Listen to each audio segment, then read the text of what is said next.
제가 수요일 날 욥기를 설교한다고 제 친구 목사님과 통화를 했더니만은 그러면 안 오지 사람들이. 야, 10명 오면 그건 기적이다. 근데 오늘 우리가 한 10명쯤 앉아 있는 것 같으니까 우리가 오늘 기적을 한번 맛보는 것 같습니다. 제가 지금 마음이 어떠냐 하면은 저희 시골 교회 어렸을 때 우리 시골 분들은 넥타이 매볼 기회가 많지 않잖아요. 그 넥타이를 이렇게 매는 걸 배워도 잘 까먹어요. 그러면 이제 주일날 도시교회에서 반주자 자매가 오거나 아니면 도시교회 목사님 들어올 때 우리 시골 집사님, 장로님들이 넥타이를 다 갖고 와요. 그래서 잘 매달라 그래요. 그래서 그대로 들고 가서 다음 주일날 이제 본인 기도하시거나 이럴 때 넥타이를 그대로 매고 오는데 이게 한번 풀어져 버리면 큰일 나는 거예요. 멜 수가 없거든.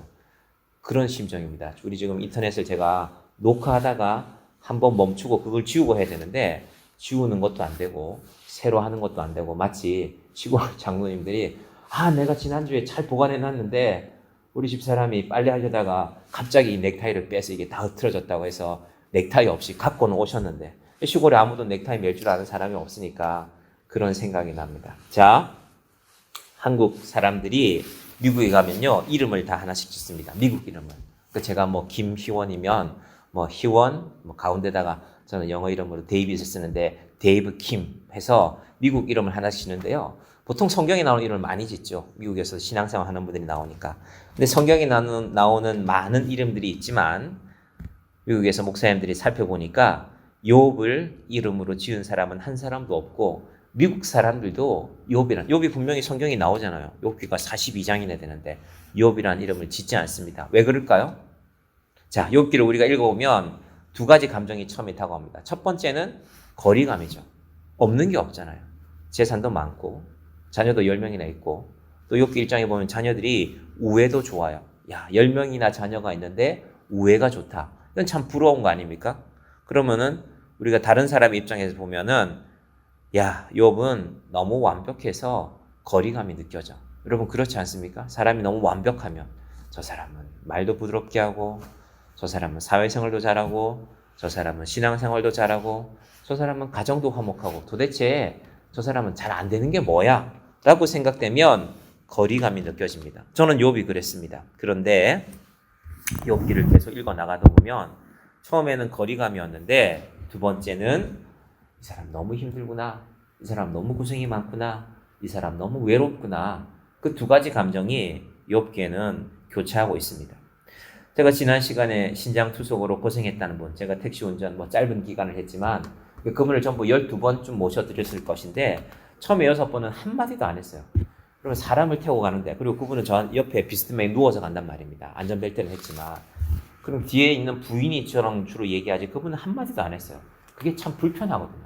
그러면 사람이 옆에 있는데 물론 저는 이제 운전하는 게 제 일이고 그분은 누워서 쉬는 게 그분의 일이 맞아요. 힘드니까. 안정을 취하는 것도 맞고 그런데도 불구하고 말을 못할 상태는 아니었거든요. 제가 보니까 택시를 타다 이렇게 눕혀주고 하다 보면 알잖아요. 이분이 피곤하고 힘들기는 하지만 말을 전혀 못할 만큼 그런 상태는 아닌데 말을 하기 싫은 건지 말을 일부러 안 하는 건지 그러다가 한 7번째쯤 됐을 때 하나 둘 자기 얘기를 하기 시작했습니다. 이제 50대 중반이라고 나이를 얘기하셨고 그리고 자기도 저한테 첫 마디가 혹시 기사님 교회 나갑니까? 기사님 예수 믿습니까? 하고 그렇게 저한테 물어보더라고요. 저도 깜짝 놀랐죠. 제가 뭐 십자가를 메고 다닌 것도 아닌데 그러면서 저도 모태신앙이라서 중고등부 열심히 다니고 성경 많이 읽어봤습니다. 구약도 다 읽어봤고 신약은 여러 번 읽었습니다. 신앙이 좋은 분이죠. 중고등부 시절에 그 정도 열심히 있으면.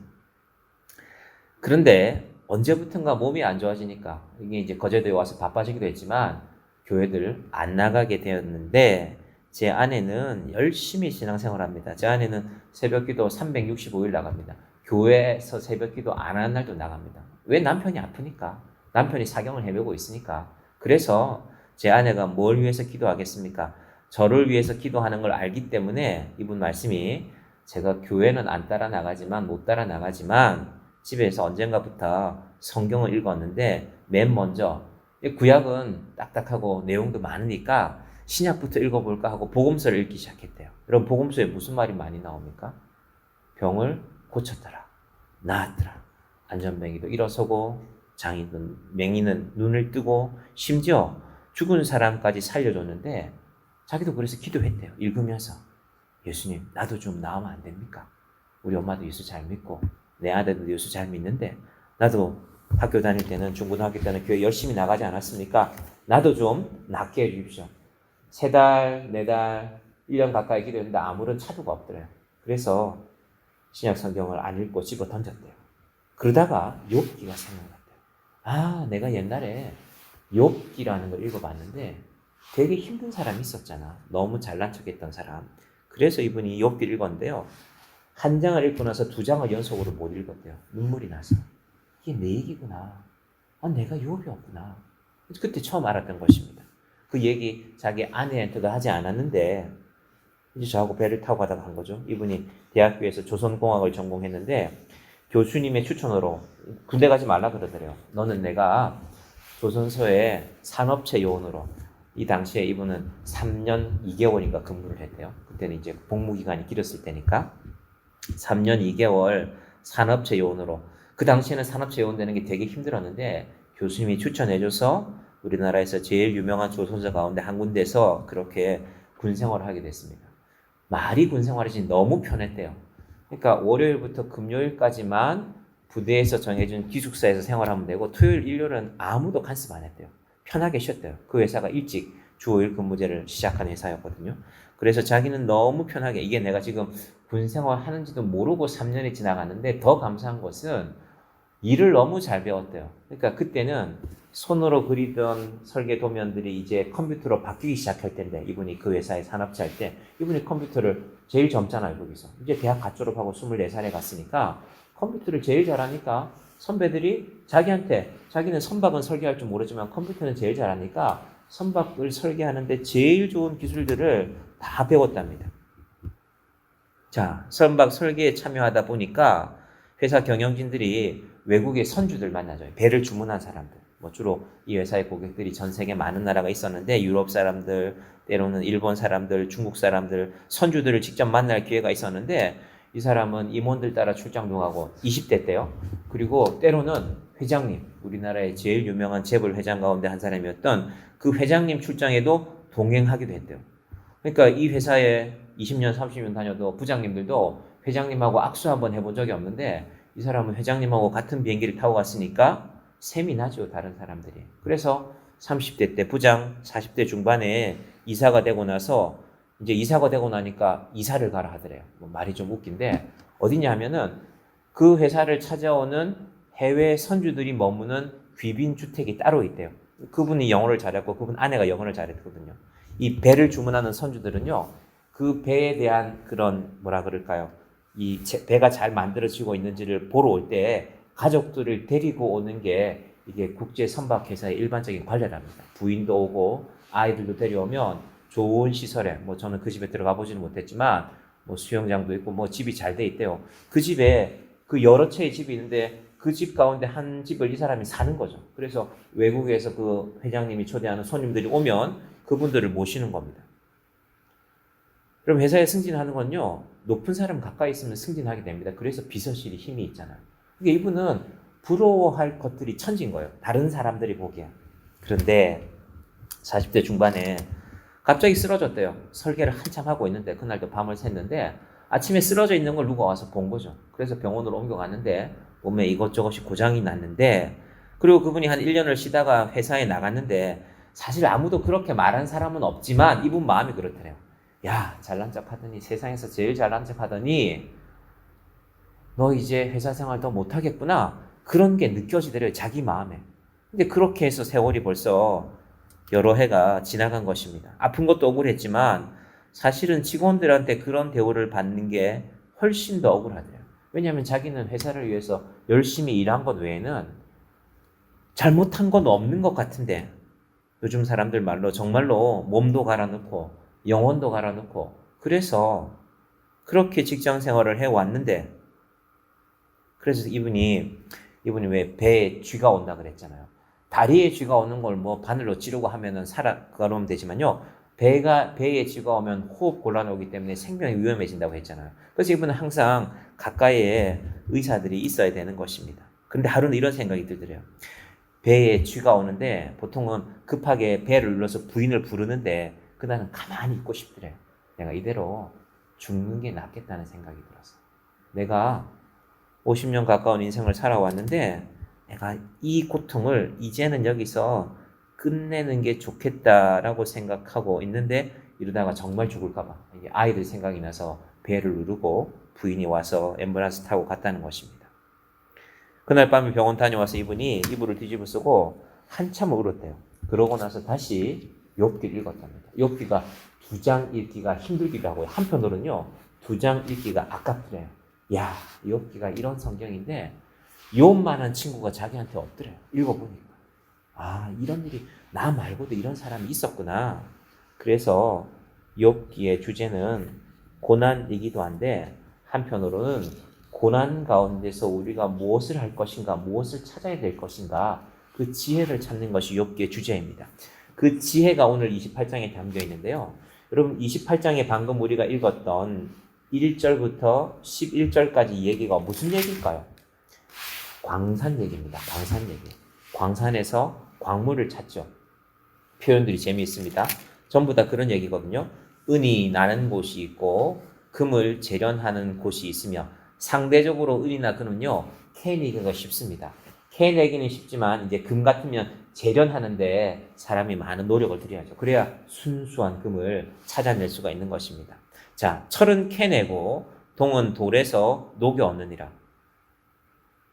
제가 욥기를 읽다 보면은 나는 욥보다 몇 천 년 뒤의 사람인데도 제가 아는 것보다 욥이 아는 게 훨씬 많습니다. 나중에 다음 시간에 38장, 39장과도 마찬가지입니다.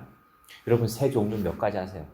한번 떠올려 보세요. 참새, 까치, 까마귀, 뭐 앵무새 정도, 뭐 닭도 새라고 칩시다.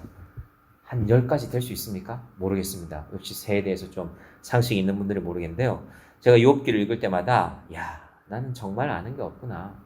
욥보다 훨씬 못하다. 지금은 온 사방에 뭐 인터넷만 켜면 백과사전이 나오잖아요. 그렇다고 여기 들어있는 거지 우리가 알고 있는 건 아니거든요. 욥은 생각보다 많이 알고 넓게 알고 깊이 압니다. 광석에 대해서도 그래요. 자, 3절 볼까요? 사람은 어둠을 뚫고 모든 것을 끝까지 탐지하여 어둠과 죽음의 그늘에 있는 광석도 탐지하되 보물을 찾는 마음이 그렇다는 겁니다.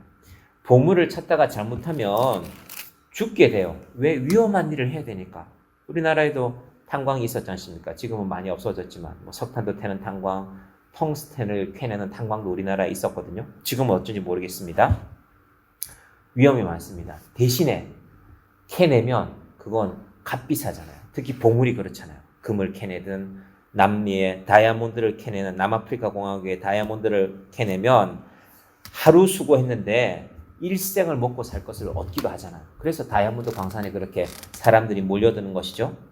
자, 그 금을, 그 보석을 캐는 과정을 이렇게도 말합니다. 4절 보십시오. 그는 사람이 사는 곳에서 멀리 떠나. 여러분, 다이아몬드가 우리 동네 앞에 가서 밭 파서 나오면 그게 다이아몬드입니까? 멀리 떠나서 어렵게 찾아가는 것입니다. 자, 지금 보물을 찾는 건데요. 이게 다 무슨 얘기냐면은 지혜를 이렇게 찾으라는 얘기입니다. 어렵게 찾으라. 힘들어도 찾아라. 심지어 어떻게 찾는다고요? 4절 하반부에 보면 발길이 닿지 않는 곳, 사람이 없는 곳에 매달려 흔들리니라. 남아프리카 공화국의 다이아몬드를 캐는 광산은요. 제가 가보진 않았지만 유튜브에 나오는 영상이나 사진을 보면요. 여기에 다이아몬드가 묻혀 있을 것이라고 많은 사람들이 이제 인정을 하게 됩니다. 누가 먼저 한번 캐냈으니까. 그러면 그 다이아몬드를 캐내려고요. 동그랗게 원을 파서 땅을 파내기 시작합니다. 처음에는 사람 몇 명 들어갈 만큼 파요. 그리고 점점 깊어져 가요. 여러분 너무 깊어지면요. 넓게 하지 않으면 위험해지거든요. 그렇잖아요. 굴이 깊기만 하면 사람이 위험해지게 빠지면 건져내올 수가 없잖아요. 그래서 넓게 더 파기 시작해요. 그래서 처음에는 2명이 들어가다가 4명이 들어가다가 뭐 할 수 있는 도구로 뭐든지 파는 거죠. 그렇게 해서 동그랗게 파냅니다. 나중에 파다 보면요. 그 깊이가 어떤 데는요. 30m 이상 들어가는 데가 있습니다. 땅에서 30m면 아파트 10층 높이를 내려가는 거거든요. 그럼 어떻게 달려 있어야 됩니까? 대롱대롱 매달려 있어야죠. 그러니까 욥의 시대에도 그런 광산이 있었는지는 모르겠지만 욥이 분명히 이렇게 표현하고 있습니다. 와, 욥이 제대로 알고 있는 거죠. 그 시대에도 그러니까 좋은 보석을 뭐 다이아몬드든 루비든 사파이어든 그런 보석을 캐내기 위해서 그런 노력을 했다는 거죠. 사람이 없는 곳에 매달려 흔들리느니라. 음식은 땅으로부터 나오나 그 밑은 불처럼 변화하였다. 자, 이게 다 보석을 캐내는 얘기인데요. 하나님의 지혜를 보석 캐는 것보다 더 어렵게 캐내야 된다는 게 28장 내용입니다. 그런데 28장이요. 어디 들어있냐 하면은 26장하고 28장, 27, 28, 29, 30까지 쭉 이어지거든요. 이게 뭐냐면요. 다 싸우는 얘기입니다. 욥의 친구들하고. 너희들이 나를 죄가 있다고 하느냐? 내가 얼마나 죄가 없는지 말해줄까? 내가 어떻게 살았는지 말해줄까? 27장도 싸우는 얘기, 26장도 싸우는 얘기, 27장도 싸우는 얘기고요. 28장을 넘어가 버려서 29장도 30장도 똑같이 싸우는 얘기입니다. 너희 말 틀렸다. 내가 맞다. 너희가 잘못했다. 나는 하나님 앞에 잘못한 거 없다. 다 그런 내용인데 왜 갑자기 28장이 뜬금없이 나올까? 그래서 읽어보시면 연결이 안 돼요. 사람이 어떤 이야기를 하다가 맥락이 있어야 되잖아요.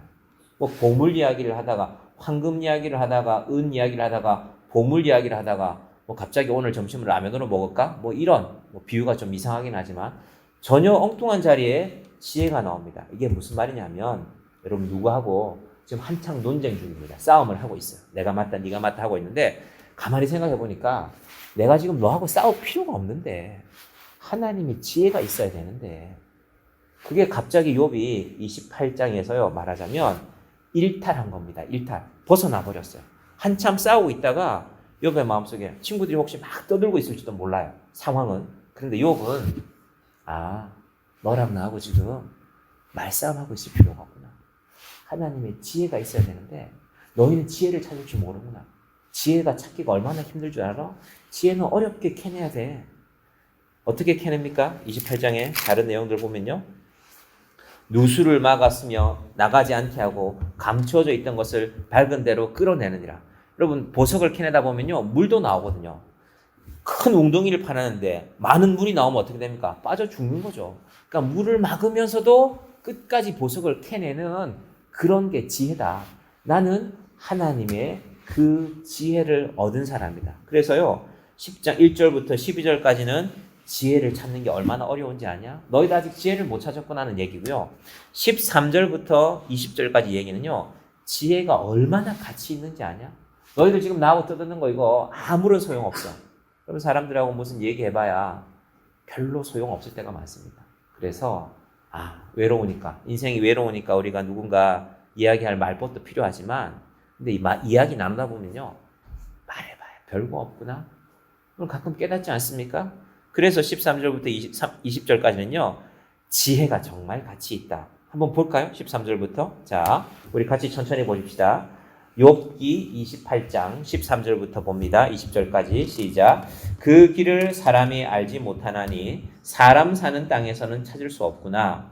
깊은 물이 이르기를 내 속에 있지 아니하다 하며 바다가 이르기를 나와 함께 있지 아니하다 하느니라. 순금으로도 바꿀 수 없고 은을 달아도 그 값을 당하지 못하리니 오빌의 금이나 귀한 청옥수나 남보석으로도 그 값을 당하지 못하겠고 황금이나 수정이라도 비교할 수 없고 정금 장식품으로도 바꿀 수 없으며 진주와 벽옥으로도 비길 수 없나니 지혜의 값은 산호보다 귀하구나.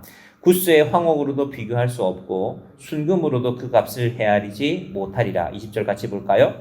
그런즉 지혜는 어디서 오며 명철이 머무는 곳은 어디인고. 지혜라는 것이 1절에서 12절까지 보니까 참 찾기가 힘들다. 땅을 깊이 파야 되고 때로는 목숨을 걸어야 되고 파고 또 파도 보물을 찾는 것보다 지혜를 찾기가 더 어려운데 그래서 지혜가 참 가치 있다. 땅에서는 찾을 길이 없다. 온 세상 사람 다 만나봐도 찾을 길이 없다. 여러분 대한민국에 똑똑한 사람이 얼마나 많습니까? 유명한 대학 졸업한 사람들이 얼마나 많습니까?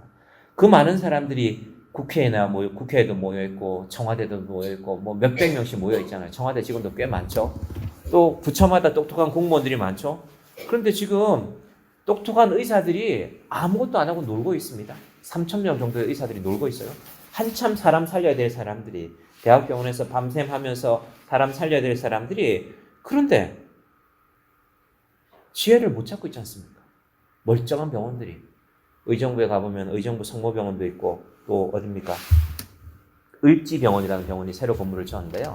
제가 우연히 어느 목사님 부모님 어머니 장례식이 그곳에서 가봤는데 병원을 너무 잘 지어놨어요. 그런데 언제 지었냐? 하필 이때 지어갖고요. 레지던트들이 없으니까 의사 선생님들이 올 사람이 없으니까요. 좋은 병원을 올려놨습니다. 제가 보기에는 시설로 말하면 우리나라에서 이거보다 더 좋은 병원이 있을까? 너무 좋아서 제가 막 처음 느낌이 이거 신발을 신고 들어가도 돼? 할 정도로 그렇게 잘 지어놓고도 지혜가 모이지 못하니까 그 좋은 병원에서 죽어가는 사람들 살려야 될 텐데 그렇게 하고 있는 것입니다. 그러고 나서 욥이 말하는 것이요. 21절부터 28절에 땅에서는 지혜가 없다. 사람 가운데는 지혜가 없다. 하나님만이 지혜를 아신다. 욥기 전체의 주제이고 어쩌면 성경 전체의 주제입니다. 자, 21절에서 28절 한번 천천히 가봅니다. 시작. 모든 생물의 눈에 숨겨 있었고 공중의 새에도 가려졌으며 멸망과 사망도 이르기를 우리가 귀로 그 소문은 들었다 하느니라. 하나님이 그 길을 아시며 있는 곳을 아시나니 이는 그가 땅 끝까지 감찰하시며 온 천하를 살피시며 바람의 무게를 정하시며 물의 분량을 정하시며 비 내리는 법칙을 정하시고 비구름의 길과 우레의 법칙을 만드셨음이라. 그때에 그가 보시고 선포하시며 굳게 세우시며 탐구하셨고 28절 같이 볼까요? 또 사람에게 말씀하셨도다. 보라 주를 경외함이 지혜요 악을 떠남이 명철이니라. 우리 21절에서 28절을 잘 정리해보면 이렇습니다. 하나님이 창조하신 모든 것에는 지혜가 들어있다. 하나님이 창조하신 모든 것에는 지혜가 들어있다. 어제 이렇게 모처럼 노는 날이라서 아이가 학교 안 가는 날이라서 오후에 저기 경기도 연천 전국에 있는 선사박물관이라는 데를 가봤습니다. 저도 뭐 들어보기는 했지만 그 박물관이 어떻게 되는지 몰랐는데 꽤 잘 만들어 놨더라고요. 하지만 꽤 잘 만들어 놨지만 결국 그 전시한 모든 품목들 그러니까 연천 전곡리라는 데서 전곡읍이죠. 지금은 뭐가 나왔냐면요.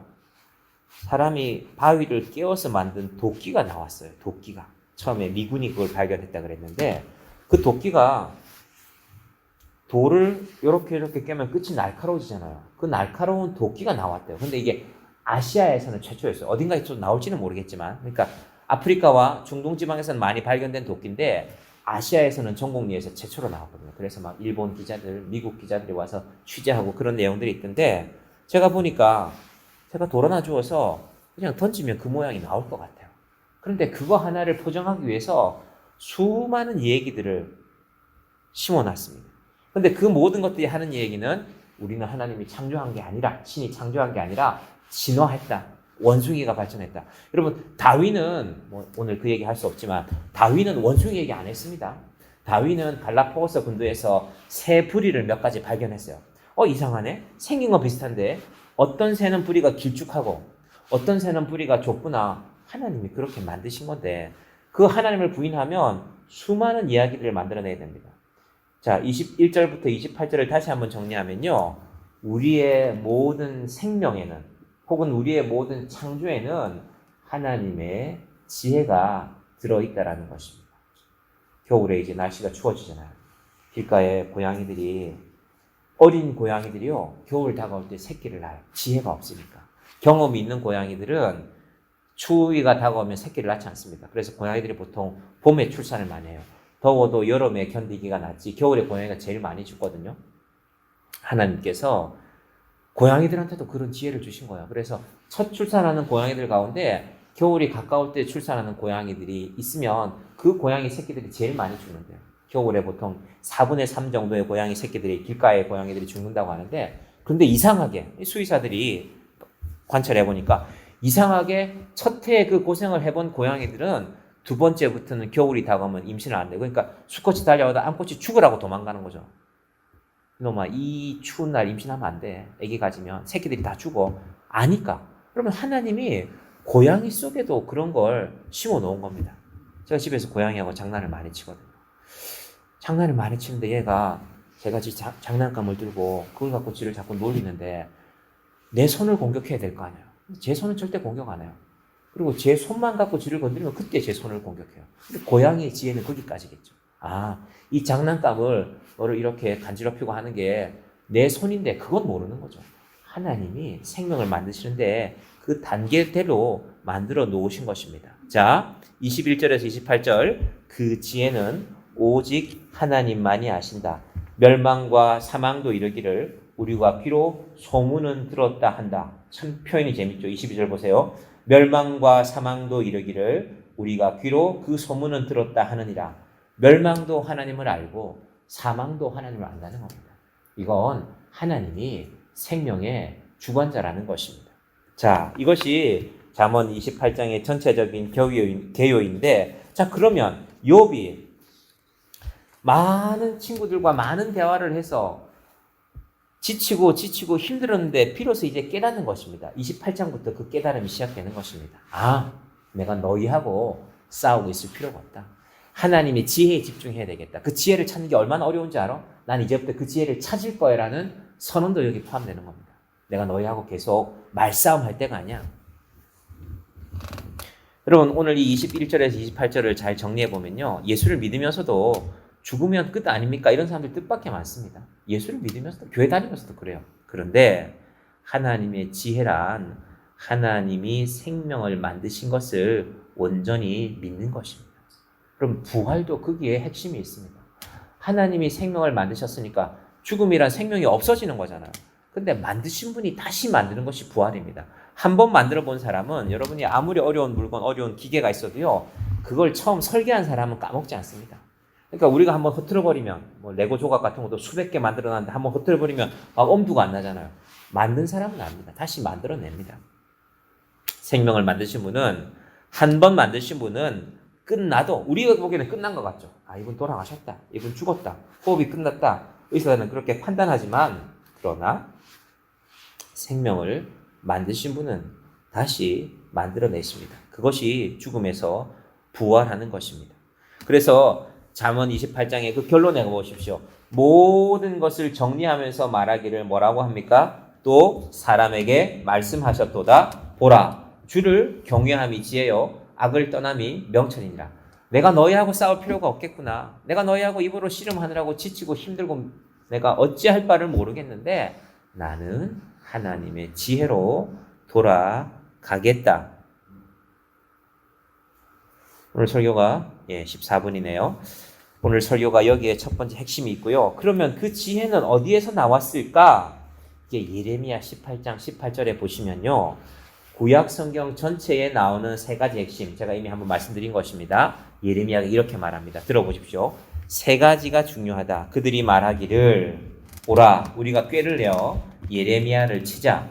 제사장에게서 율법이, 지혜로운 자에게서 책략이, 선지자에게서 말씀이 끊어지지 아니할 것이니, 오라, 우리가 혀로 그를 치고 그의 어떤 말에도 주의하지 말자 하나이다. 무슨 말이냐 하면, 예레미야 시대는 온 이스라엘이 죄에 빠졌습니다.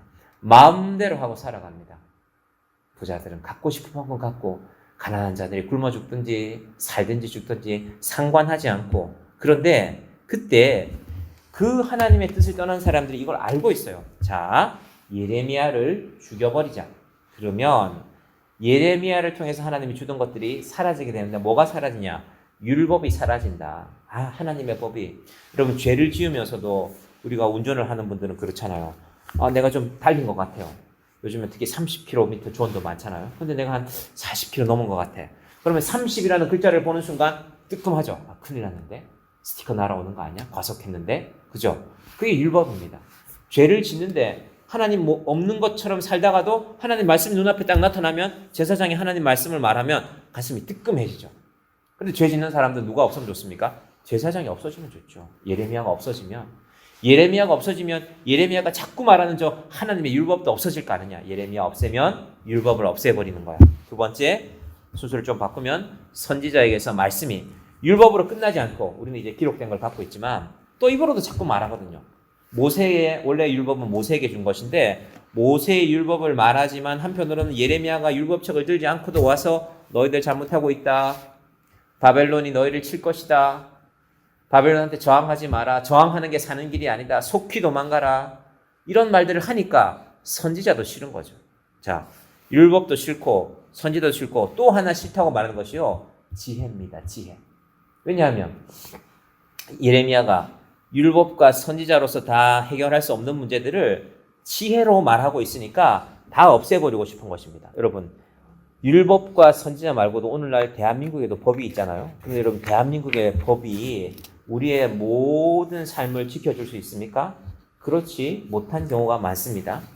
20여 년 전에 제가 수원구치소에 한번 면회를 간 적이 있습니다. 제 친구가 그때 30대 초반이었는데요. 독서실에 차량을 운전하고 있었어요. 자기 공부를 하면서. 그래서 이제 시간이 다 끝나서 밤 11시쯤 돼서 독서실에 공부하는 아이들을 봉고차에 태워서 이제 집으로 데려다 주려고. 이 친구는 운전을 조용히 차분히 운전하는 친구거든요. 그런데 과속하지 않았지만 골목에서 자그마한 오토바이 있죠. 스쿠터라고 하나요? 어떤 여자분이 부부싸움을 했는데 남편이 좀 폭력적이었어요. 그래서 남편을 피해서 이 여자분이 그 스쿠터를 평소에 운전하고 다녔는데 스쿠터를 키를 들고 나와서 급하게 운전해서 골목에서 튀어나온 거죠.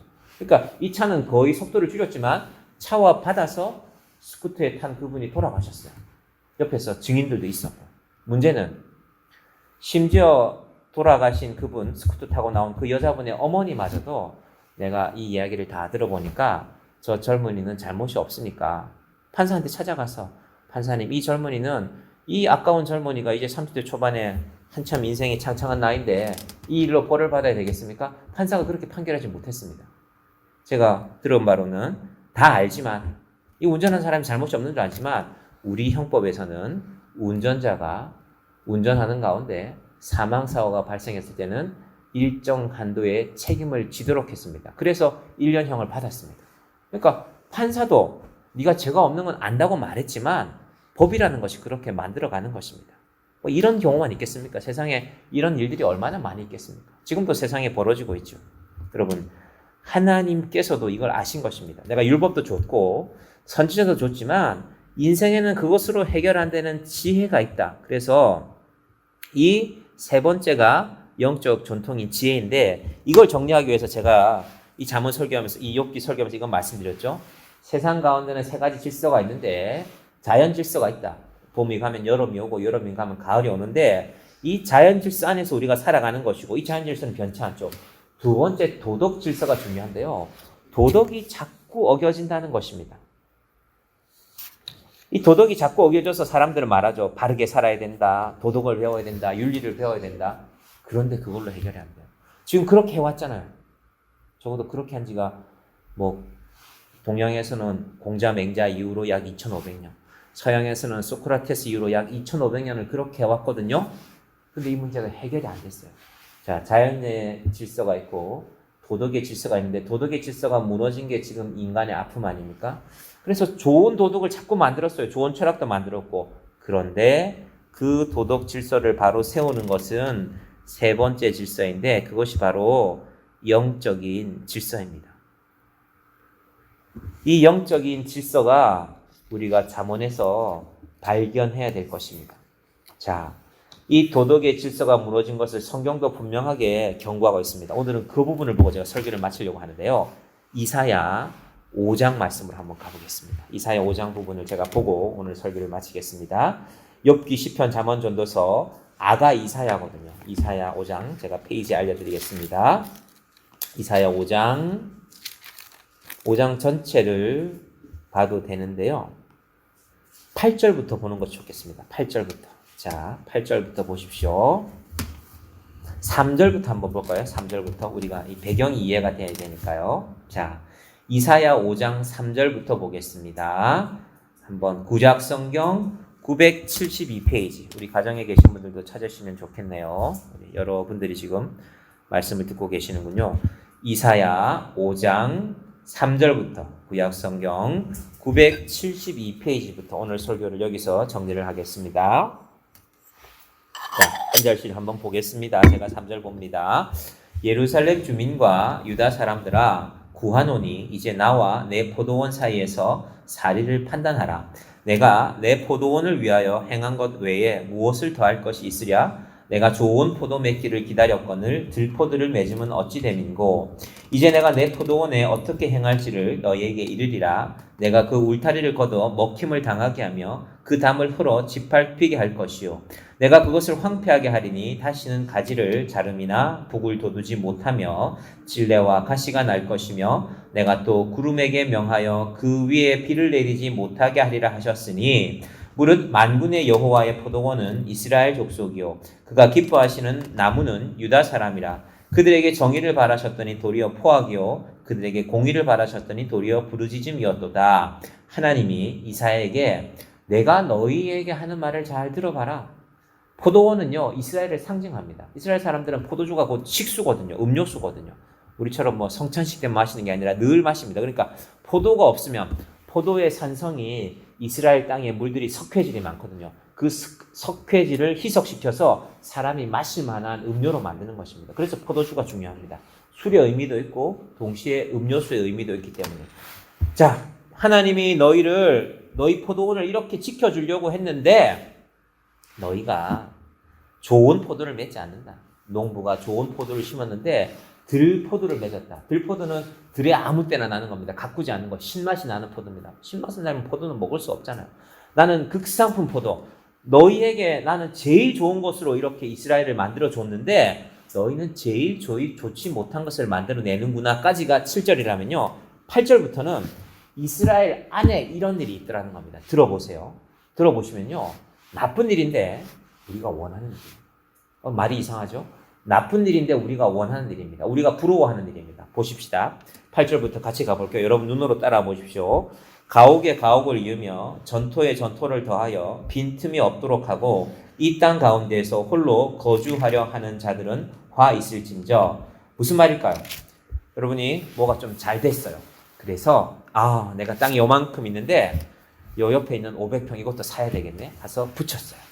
왼쪽에 있는 땅도 또 마음에 드네. 붙였어요. 근데 이 500평을 가진 원래 주인들은 팔기 싫어했는데 윽박지르거나 아니면 돈을 많이 주거나 해서 붙여서 자기 땅을 점점 늘려가는 것입니다. 좋은 일입니까? 나쁜 일입니까? 한편으로는 좋은 일이죠. 넓은 집에 살면 좋지요. 운동장에서 애들 축구도 하고 마당에서. 그런데 계속 가봅시다. 이 땅 가운데 홀로 거주하려 하는 자들아 너희가 이스라엘의 부자들이요 가난한 사람들의 땅을 다 뺏어서 너희만 살려고 하는구나 라는 말을 하는 것입니다. 9절 만군의 여호와께서 내 귀에 말씀하시되 정령이 허다한 가옥이 황폐하리니 크고 아름다울지라도 거주할 자가 없을 것이며 왜? 나라가 망했으니까. 나라가 망해서 뭐 집이 3,000평이든 5,000평이든 10,000평이든 끌려가 버렸는데 포로로? 그러면 그 집이 소용이 없잖아요. 여러분이 뭐 황금으로 집을 지어놔도 너희가 바벨론의 포로로 끌려간다. 너희가 너희 이웃을 그렇게 너희 이웃의 것을 빼앗아서 너희가 아무리 좋은 집을 지어봐야 그 집이 텅텅 빌 것이다. 그럼 아무리 좋은 아파트가 뭐 수십 평, 수백 평, 수천 평짜리 아파트가 있어도 뭐 합니까? 살 사람이 없으면? 자, 10절 여흘가리 포도원에 겨우 포도주 한 바트가 나겠고 한 호멜의 종자를 뿌려도 간신히 한 에바가 나리라 하시도다. 밭은 수천 평인데 포도주가 한 병 나왔어요. 한 병. 그거는 망했다는 거죠. 너희가 아무리 넓은 땅을 갖고 있어 봐야 내가 농사를 망하게 하면 내가 비를 내리지 않으면 그 넓은 밭이 무슨 소용이 있느냐. 11절 아침에 일찍 일어나 독주를 마시며 밤이 깊도록 포도주에 취하는 자들은 화 있을진저. 포도 농사를 크게 지었으니까 술 담궈봐라. 아침부터 한번 취해보자. 그런 자들 내가 가만두지 않을 거다. 여러분 이 말씀이요 쭉 이어집니다. 5장 30절까지. 여러분 그런데 제가 지금 이렇게 말씀드리니까 아이고 그 나쁜 사람들 욕심이 많네 하지만요. 우리도 많으면 좋잖아요. 우리도 좋은 게 많으면 좋지 않습니까? 제가 오늘 이게 완전한 결론을 내릴 수가 없지만요. 이게 무슨 말이냐 하면 너희가 뭘 부러워야 할지 제대로 알라는 것입니다. 막연하게 저 사람 돈이 많구나. 근데 그 돈이 하나님이 별로 기쁘지 않게 벌어들인 돈이라면 부러워하지 말아야지. 자, 우리 정직하게 물어봅시다. 그 사람이 뭘 했든지 간에 돈이 많으면 부럽잖아요. 저도 그렇습니다. 그런데 정신을 차리자는 겁니다. 저 사람이 돈은 많은데 그 돈이 하나님이 기뻐하실 일도 하나도 없구나. 우리 교회 오셨던 김완수 선교사님, 중국 선교사님이 이분이 뭐 서울에 있는 유명한 교회, 큰 교회들에게서 사역하셨던 분인데 그 교회 가운데 외국인 노동자 이렇게 지원센터가 하나 만들어졌어요. 그분이 사역하실 때. 그래서 이제 자기가 어느 도시에 사무실이 있어서 일주일에 2번씩 출근하면서 쭉 얘기를 들으니까요. 어떤 외국인 노동자들이 뭘 써내는데 한 사람 이름이 계속 올라와요. 월급을 못 받았다는 거예요. 이게 이제 2000년대 초반 이야기니까 벌써 20년이 지났죠. 그 월급을 다 합쳐보니까 5천만 원 정도를 못 받았어요. 적지 않은 돈이죠. 그죠? 그 당시에 외국인 노동자들 월급도 많지도 않았는데, 그래서 도대체 이 사람은 누굴까 하고 이제 그분의 주소가 있대요. 우리 사장님 돈 안 줘요. 월급 받아주세요 하고 이 사람 주소가 있어서 아, 이런 사람이구나 하고 자기가 알아볼 수 있는 불법적인 범위가 아닌, 그러니까 어떤 기업이라고 하면 그때도 인터넷이 있었으니까 정보들이 나올 거 아닙니까? 알고 보니까 이분이 경기도 성남시 분당구에 있는 한 교회의 안수 집사님이더래요. 이분이 마음이 확 화가 났대요. 아니 교회, 그리고 그 교회 홈페이지를 들어가 보니까 홈페이지에 무슨 내용이 있었냐면은 그 교회에서 얼마 전에 장로님들을 뽑기 위한 투표를 했는데 30명의 안수 집사 중에서 이 사람이 1등이에요. 그래서 더 화가 났어요. 이 목사님 어떻게 했을까요? 전화했어요. 그 교회. 담임 목사님 바꿔달라고. 나 이런 사람이라고. 당신 교회 이런 분이 있는데 내가 경찰 조사 다 자료 조사했다고. 외국인 노동자들이 거짓말하는 게 아닌 게 분명한 건 맞다고. 경찰이 조사한 거니까. 그런데 그분이 당신 교회에서 안수 집사님일 뿐 아니라 장로님 순위, 뭐 우리 장로님들은 그런 분이 안 계시지만 1순위를 뽑혔으니까 난 이런 분이 장로되면 안 된다고 생각. 그분 용감하거든요. 그분은 부부싸움 할 때요. 우리 보통 부부싸움 하면은 아내가 1단계 얘기하면 내가 2단계 하고 아내가 3단계 하면 내가 4단계 하는데 이분은 표현하기를 제 아내가 1단계 얘기하면 저는 7단계를 얘기해버립니다. 그럼 부부싸움이 끝이 납니다. 무서운 분이죠. 그죠? 한편으로는. 근데 이분이 참지 못하는 순간이 온 거예요. 그러니까 어떤 목사가 그 교회 목사가 아닌데 그 교회 전화해서 당신네 교회 어떤 안수 집사가 있는데 뭘 했는데 그래서 월급을 5천만 원은 안 주고 노동자들 월급을 5천 원은 안 주고 그런 분이 교회 지도자가 돼서 되겠냐고 라고 얘기했습니다. 뭐 결과는 어떻게 됐는지 모르죠. 이런 일이 이사야 5장의 일이 그때만 있지 않았다는 것입니다. 이건 좀 특정한 얘기겠지만 뭐 다 그런 게 아니라 우리가 뭘 부러워하고 있는지. 그럼 그렇게 해서 부자가 된 분들은 우리가 부러워하고 있으면 하나님 우리를 불쌍히 여기시겠죠. 그래서 제가 이 모든 결론은 다음 시간에 낼 것입니다. 욥기 전체의 결론. 그리고 이 지혜가 구약에서 끝나지 않습니다. 예수님에게로 이어집니다. 그 두 가지 말씀을 제가 다음 주에 다시 드릴 것입니다. 제가 기도하겠습니다. 하나님 아버지 감사합니다. 욥기의 말씀들을 우리가 참된 지혜로 받을 수 있기를 바랍니다. 우리는 무작정 많이 가진 것이면 부러워합니다. 누군가 좋은 것을 가지고 있으면 나도 저것을 가지고 싶다고 생각합니다. 그런데 하나님이 기뻐하시지 않는 것이라면 이사야 5장에 하나님께서 왜 이스라엘이 망했는지 분명하게 말해줍니다. 너희가 넓은 땅을 가졌는데 큰 집을 가졌는데 그것이 가난한 자의 것을 빼앗은 것이구나. 너희가 아무리 큰 포도밭을 갖고 있을지라도 그 포도밭에서 겨우 포도주 한 병을 얻을 것이라고 말씀하고 있습니다. 하나님, 우리는 무엇을 부러워하고 있습니까? 욥기를 통해서 우리가 정말로 잘 깨닫고 잘 배우게 하여 주시옵소서. 많이 가진 것을 무조건 부러워할 것이 아니라 세상의 부자들만 부러워할 것이 아니라 누군가가 비록 부자가 아닐지라도 이분은 정말로 하나님 앞에 진실되게 살아가는구나. 하나님 앞에 겸손하게 살아가는구나. 하나님을 사랑하며 살아가는구나. 하나님이 가장 사랑하시는 자는 바로 그렇게 살아가는 자들입니다. 하나님 욥기에 이 귀한 결론을 우리도 얻고 귀로만 듣지 말고 우리 눈으로 바라보고 하나님 안에서 그렇게 살아가는 믿음이 되게 하여 주시옵소서. 예수님의 이름으로 기도드립니다. 아멘. 아멘. 아멘.